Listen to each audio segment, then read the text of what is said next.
Niya po ay Yunel Marbella. Sino po ang ating magiging speaker ngayon.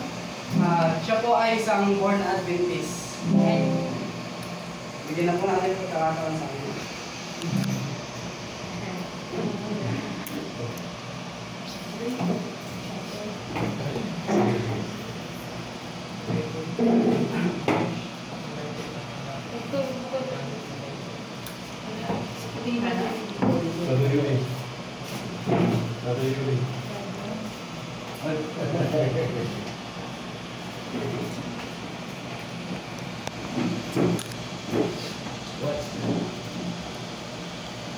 Magandang gabi po mga kapatid. Magandang gabi.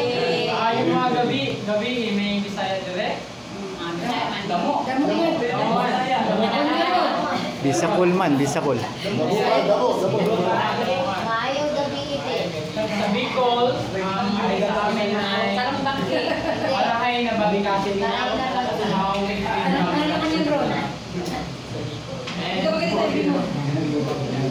Pasalamat ako mga kapatid sa gabing ito.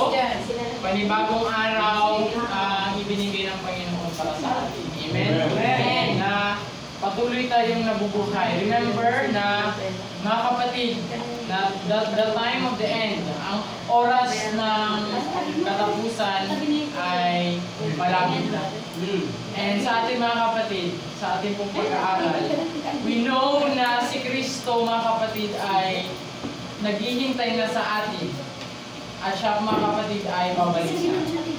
And the time we are living now is a very different mga kapatid. Because we are now living at the mercy. Pag sinabi, ibig sabihin, ang Panginoon dapat dumating na noon pa. Pero ngayon ay binibigyan pa tayo ng konting oras. Palugit ba? Palugit. Upang ang sinuman, ano sabi ng John 3:16, sinuman ang maniwala sa kanyang bugtong na anak si Kristo ay hindi mapahamak kundi magkaroon ng buhay. Eh ngayong gabi mga kapatid, I want to share this very important sa ating pong bilang Kristiyano. We are Christian mga kapatid. We bear that name that we are Seventh-day Adventist. Kayo mga kapatid ba ay nagagalak na kayo ay mga Adventist? Huwag natin sabing Sabadista. We have this culture na, ay Sabadista ka.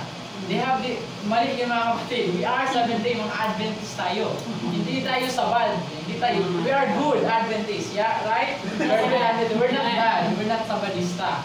And let's try to remove that culture mga kapatid. Because ang pinaglilingkuran natin ay mabuting Diyos. And you know mga kapatid, kanina habang nakikinig ako dun sa nire-review ni Pastor yung bibinyagan, isa dun sa mga natakil yung ano ang meaning ng Seventh-day Adventist.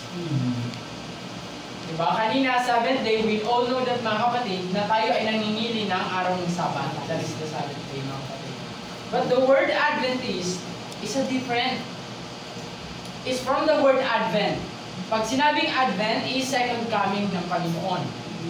But if you will search your dictionary mga kapatid, pag sinabing Adventist, dinagdagan ng word ng IST, they are the people who believe that the imminent coming of Christ. Ano pagkakaiba ng coming sa imminent coming? Pag sinabing imminent coming, mabilis na pagdating ng Panginoon. If you are just seventh day, kayo lang ay dito, nagsisimba lang kayo ng Sabat, but hindi kayo naniniwala na sobrang bilis ng pagdating ng Panginoon, you are not Seventh-day Adventist. You are Seventh-day Christian. That's the difference mga kapatid. Lahat tayo, we are, the account of the General Conference is 20 million, I think. We are growing a church, mga kapatid. But not all, remember that, not all na nasa member natin ay mako-considered as Seventh-day Adventist. Maybe that's the one we need to search our heart. Ano ang ginagawa natin, mga kapatid? Are we bearing that literal, mga kapatid, na tayo naniniwala na darating ang Panginoon immediately? Because that's the power, mga kapatid, ng early church. Ng church, bago ma-establish ang ating church, sila ay naniniwala na darating ang Panginoon ng biglaan. Kaya sila, mga kapatid, sa Bisaya pa, they are dasig sa kanilang pagtubod sa Ginoo. Yun ang nagpapalakas sa kanila mga kapatid. And now, tonight, we will find, mga kapatid, ngayon, ano ang isa sa matatagal natin ngayon, remind of my time, will end at what time? 8, before 8, because we have prayer. I will share you mga kapatid, the one of the distinct na S sa ating bilang Adventist. Remember mga kapatid, we are Seventh-day Adventists. We are part of the Christian. But we are special. Do you believe we are special? Amen. But we are not better than other Christians. Huwag natin ikumpara na ako isang Adventist, mas magaling ako sa iyo. Lahat tayo mga kapatid, we all are sinners. And kailangan natin si Kristo. We have that fundamental S. Ibig sabihin, itong mga letter S, ito yung kakaiba or tayo yung mayroong lamang nakaturuan tungkol dito. The first one, what is that? Can you give that first S? The salvation. Ibig sabihin, we have a different theology. By the way, when I say theology, mga kapatid, biblical theology. Because we are biblical church, mga kapatid. Sinusunod natin ang pagkuruan ng Biblia. We have a different, not different, we have the right, na pagkakaintindi sa salvation. We are saved by faith and not by works. Okay? Malinaw yung mga kapatid. Sino naniniwala sa inyo dyan na maliligtas kayo sa pagsamba niyo ng Sabat? Then you are wrong. Sino naniniwala sa inyo na maliligtas kayo dahil kayo hindi kumakain ng baboy? You are very wrong. Diba? Niligtas na ng Panginoon, wala tayong ambag doon sa ating kaligtasan. Lahat yun ay sa Panginoon lamang. And that S is salvation. The next one is the state of the dead. We know that mga kapatid, kapag ang state of the dead sa atin, they are asleep. Pag patay na, ay parang natutulog. Dahil lang mga kapatid ang meron ganyan. Another S is the sanctuary. It's a very beautiful mga kapatid na distinct natin. The sanctuary. The next one is the fourth one is the Sabbath. The letter S. Fourth one, the Sabbath. We call the Sabbath. We already know that. And the last one, we have the letter S, the spirit of prophecy. Mga sulat nino, the life, through the life and work of Mrs. Ellen White. Now, meron po kayong mga Biblia. I hope you have. Thank you pala kay Brother Aiba na nagbigay ng Tagalog because I'm using English. If you have Bible mga kapatid, even your cellphone, please open your Bible sa Joel 2:27. Joel chapter 2 verse 27 to 32.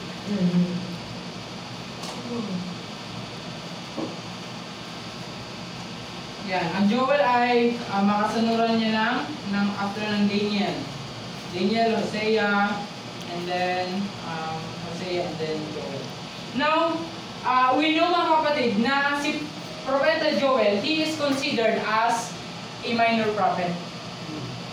Diba? We have two kinds ng prophet. We have the major prophet and we have the minor prophet. Na ang minor prophet, ang kanilang tungkulin, tinawagan sila ng Panginoon to give a prophecy, because prophet, give prophecy, sa isang specific na timeline.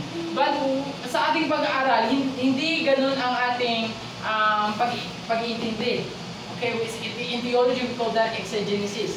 How we interpret Bible, mga kapatid. Hindi lang siya literal, it also prophetical. Ganun mga kapatid, that's why, kung paano nagsimula ang ating church. Now, I want to sundan niyo ako mga kapatid sa chapter 2 verse 27. Ang sabi dito, at iyong nalalaman na ako'y nasa gitna ng Israel. Ang Panginoon po ang nagsasalita nito.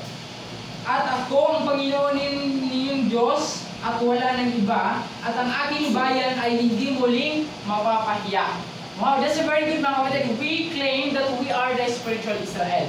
Amen mga kapatid, do we know na? Because in the literal Israel, back in the time of Moses, sila ay literal na Israel, but they're not better than other nation mga kapatid. Sila ang supposedly gagamitin ng Panginoon para maging vessel ng katotohanan ng kaligtasan. Para maparatingan din itong mga Gentiles. But what happened mga kapatid? They rejected Christ, so natanggal sa kanila ang privilege as a nation ng Panginoon at kanina ibinigay sa Gentiles. And tayo din mga kapatid. At that moment, we are the From Old Testament, that is the old, that's the literal Israel, and then in the New Testament, after the ascent of Christ in heaven, we have now the spiritual Israel. Kung sino man, kahit wala kang lahi, ako wala akong lahi ng Israel. I'm not Jews, hindi ako Jew. But then, if I accept Christ, ako ay magiging literal na spiritual na Israel. Sabi dito, ang Israel mga kapatid ay hindi mapapahiya. Remember this point, very good point mga kapatid. Hindi mapapahiya ang bayan ng Panginoon dahil ang Panginoon ay nasa gitna. Tayo as a church, that's the same principle.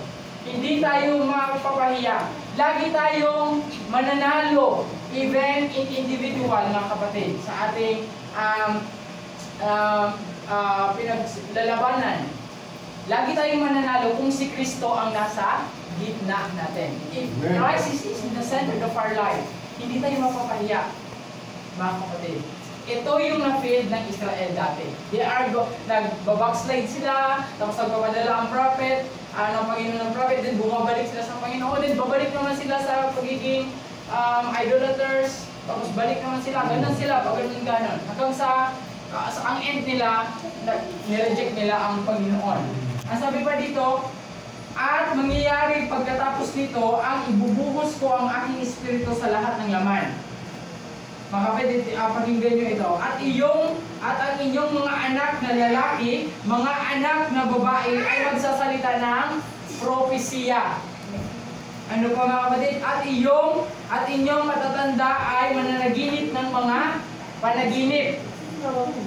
At iyong mga kabataang lalaki ay magpapakita ng mga pangitain or vision in English. 29, at maging ang lingkod na lalaki at babae ay bubuhos ko sa araw na iyon ng aking espiritu.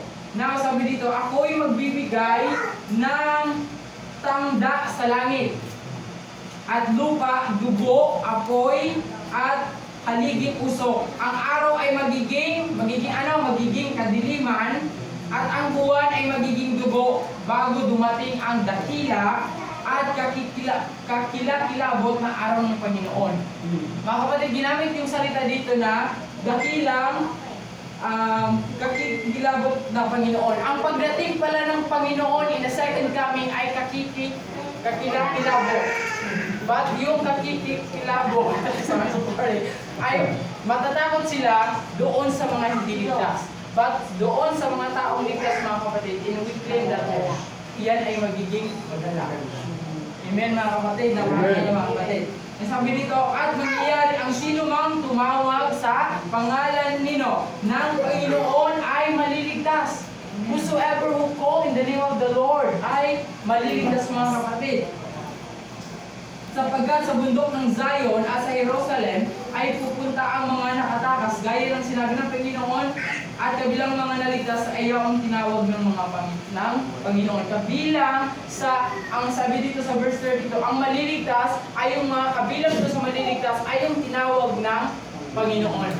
And every one of us mga kapatid ay tinawag ng Panginoon. But the answer is, do we respond sa tawag ng Panginoon? And we have may bago tayong member and we welcome mga kapatid and we praise God. Okay? Yung gawain na ng pagbibinyag mga kapatid, huwag natin yan i-claim. And ako, madali ako nabinyagan. Magaling ako mag-Bible study. That is not our work mga kapatid. That's the work of the Holy Spirit. Amen? Nagpapagamit lang kayo mga kapatid. Now, yan ang sabi sa promise ni Joel. And let's pray again once again mga kapatid. Tayo po yumuko. Dakilan namin Diyos, makapangyarihan sa lahat. Now, Panginoon, we already read, Panginoon, the outline of this message, Panginoon. Inyo pong tulungan kami na maunawaan ng mensahe at tulad ng aming binasa, kung si Kristo, Panginoon, ay nasa gitna, hindi kami mapapahiya. And we know, Panginoon, kung ikaw ang magiging gitna at sentro ng mensahe ng pagpupulong na ito, Panginoon, ay maunawaan namin ang pabalitan niyo, Panginoon, ngayong gabi. Ibuhos sa amin ang maging teacher, Panginoon namin, ay ang banal na Espiritu, at hindi ako itago ang bawat isa sa amin, Panginoon, sa righteousness ni Kristo, na maging katanggap-tanggap ang aming pagsamba sa pangalan ni Jesus. Amen. Now, we know mga kapatid that we are Seventh-day Adventist Church. We